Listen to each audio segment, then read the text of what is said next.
சிங்கப்பண்ணை இன்னைக்கு எபிசோட் எப்படி போகுது நடக்கும் பார்ப்போம். இன்றைக்கி எபிசோட் என்ன கேட்டாங்கன்னா, பஞ்சாயத்தில் சொல்கிறாங்க உனக்கு 24 மணி நேரம் டைம் கொடுக்குறோம், அதுக்குள்ளேயே கோயில் நகை வரணும், இல்லைன்னா உனக்கு கரும்புலி செம்புலி கொத்தி ஆனந்தியை கோயிலுக்கு நேர்ந்து விட்டுருவோம் அப்படின்னு சொல்கிறாங்க. இதை கேட்டோன்னு குடும்பமே அதிர்ச்சி வராங்க. வேறு எல்லாரும் வீட்டுக்கு போயிடுறாங்க. வீட்டுக்கு போகிறோமே ஆனந்தி சொல்கிறாங்க, நான் பூக்குழி இறங்கும்போது 4 ரவுடிகளை பார்த்தேன்ப்பா அப்படின்னு சொல்கிறாங்க. உடனே அவங்க அப்பா கேட்குறாரு, இதே நீ பஞ்சாயத்தில் முதையே சொல்லலை அப்படின்னு கேட்குறாரு. அப்போ ஆனந்தி சொல்கிறாங்க, திடீர்னு பஞ்சாயத்தை கூட்டவே எனக்கு என்ன சொல்லணும்னு தெரியலப்பா, நான் பதட்டத்தில் சொல்லலை அப்படின்னு சொல்கிறாங்க. இதை முதல் சொல்லுவோம் அப்படின்னு சொல்லிட்டு ஆனந்தி கூப்பிட்டு போகிறாங்க. இதை மித்ரா கேட்டு ரொம்ப கோவப்படுறாங்க. உடனே சுயம்பலிங்கத்துக்கு ஃபோன் போகிறாங்க.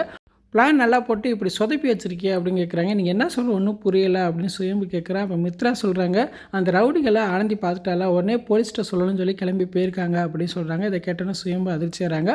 இங்கிட்டு பார்த்தா ஆனந்தி, அன்பு, மகேஷ் 3 பேர் போலீஸை போய் பார்க்க போகிறாங்க. போலீஸ்கிட்ட சொல்கிறாங்க, ஆனந்தி 4 திருடங்களை பார்த்துருக்காங்க சார் அப்படிங்கிறாங்க. என்ன சொல்கிறீங்க அப்படின்னு கேட்குறாரு. இன்றைக்கான எபிசோட் இப்படி தான் போகுது. ஃபுல் வீடியோ பார்த்துட்டு பேசுவோம். இந்த வீடியோ பிடிச்சா வீடியோக்கு லைக் கொடுத்துட்டு மறக்காமல் சப்ஸ்கிரைப் பண்ணுங்கள். தேங்க்யூ.